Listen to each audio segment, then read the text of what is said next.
नमस्कार मंडळी, श्री स्वामी समर्थ. पुन्हा एकदा तुमचं स्वामी समर्थ या चॅनलवर मनापासून स्वागत करत आहोत. तर आजच्या व्हिडिओमध्ये चैत्र अमावस्या.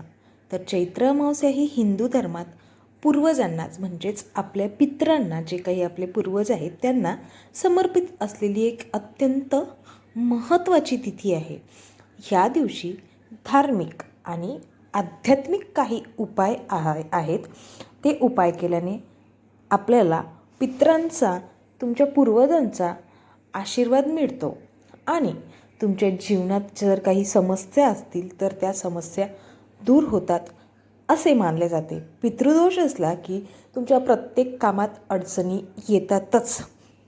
तर चैत्र अमावस्येला फार महत्त्वाची अमावस्या आहे ही. या अमावस्याला करायचे काही उपाय आहेत महत्त्वपूर्ण. ते उपाय खालीलप्रमाणे आपण पाहणार आहोत. तर उपाय नंबर 1, पवित्र स्नान आणि सूर्यपूजा. हो, चैत्र अमावस्येला सकाळी लवकर उठावे. जे काही आपले नित्यकर्म असतात ते नित्यकर्म पटकन आटपून सकाळी लवकर उठून, शक्य असल्यास, तुम्हाला जर शक्य असेल, नसेल तर नाही, पण शक्य असेल तर फार चांगलं, शक्य असल्यास पवित्र नदीत, उदाहरणार्थ जसे गंगा, गोदावरी, किंवा मग घरीच तुमच्या गंगेचे पाणी असेल तर ते तुमच्या नळाच्या पाण्यात मिसळलेल्या पाण्याने टाकायचं आणि त्या गंगाजल मिसळलेल्या पाण्याने स्नान करायचं, म्हणजे ते गंगा स्नान मानले जाईल. त्यानंतर स्नान करायचं. स्नानानंतर सूर्यदेवाला जल अर्पण करावे आणि जल अर्पण करताना गायत्री मंत्राचा जप करावा. आता हे माहीत आहे का, सूर्योदयाला जल म्हणजे अर्घ्य देणे हे सकाळी करणे फार चांगले राहते. त्यानंतर आहे नंबर 2, पितरांसाठी तर्पण आणि श्राद्ध. आपल्या पितरांसाठी आपण जे काही करतो ते तर्पण, श्राद्ध जे काही करतो ते फक्त मनाभावापासून मात्र नक्की करा. जर तुम्हाला पितृदोष असेल तर ह्या साध्या सरळ उपायांनी तुम्हाला खरोखर खूप फरक पडेल. ह्या दिवशी म्हणजेच चैत्र अमावस्येच्या दिवशी पितृतर्पण आणि श्राद्ध हे दोन्ही विधी करणे अत्यंत फलदायी मानले जाते. खरंच तुम्हाला पितृदोष असेल तर ह्या अमावस्येच्या दिवशी केलेल्या प्रत्येक उपायाचं फळ तुम्हाला इथे मिळणारच. तुमच्या प्रत्येक समस्या, ज्या अडचणी येत आहेत त्यासुद्धा दूर नक्कीच होतील.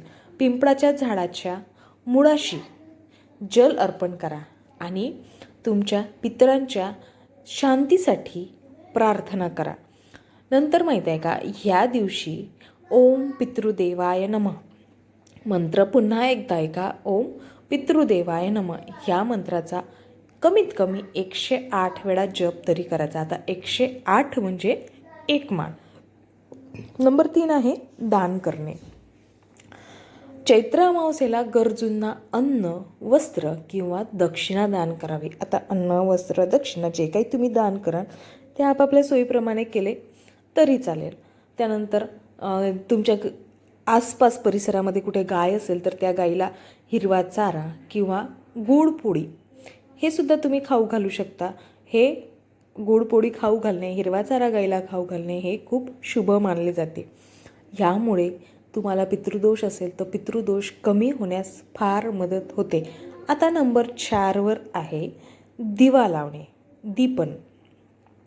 संध्याकाळी पिंपळाच्या झाडाखाली किंवा मग घरातील देवाऱ्यात, तुम्हाला पिंपळाच्या झाडाखाली जाणे शक्य नसेल किंवा जवळपास कुठे पिंपळ नसेल तुमच्या एरियामध्ये, तर तुमच्या देव्हाऱ्यातच तुपाचा किंवा मग मोहरीच्या तेलाचा दिवा लावावा. याला दीपदान असे सुद्धा म्हणतात. ह्या उपायामुळे घरात सुख आणि समृद्धी येण्यात फार मदत होते. नंबर 5वर आहे सात्विक आहार. अत्यंत महत्त्वाचा आहे. आजकाल कोणी नाही पडत. अमावस्येला सुद्धा नॉनव्हेज खायला जातात, शाकाहारी, मांसाहारी खायला जातात, पण खरोखर अमावस्येला सात्विक आहार करणे फार महत्त्वाचे आहे, फार गरजेचे आहे. अमावस्येच्या दिवशी शक्यतोवर सात्विक शाकाहारी जेवण घ्यावे. मांसाहारी शक्यतोवर टाळावेच. मांसाहार टाळावा. याचं कारणसुद्धा आपण या व्हिडिओमध्ये जाणून घेऊया.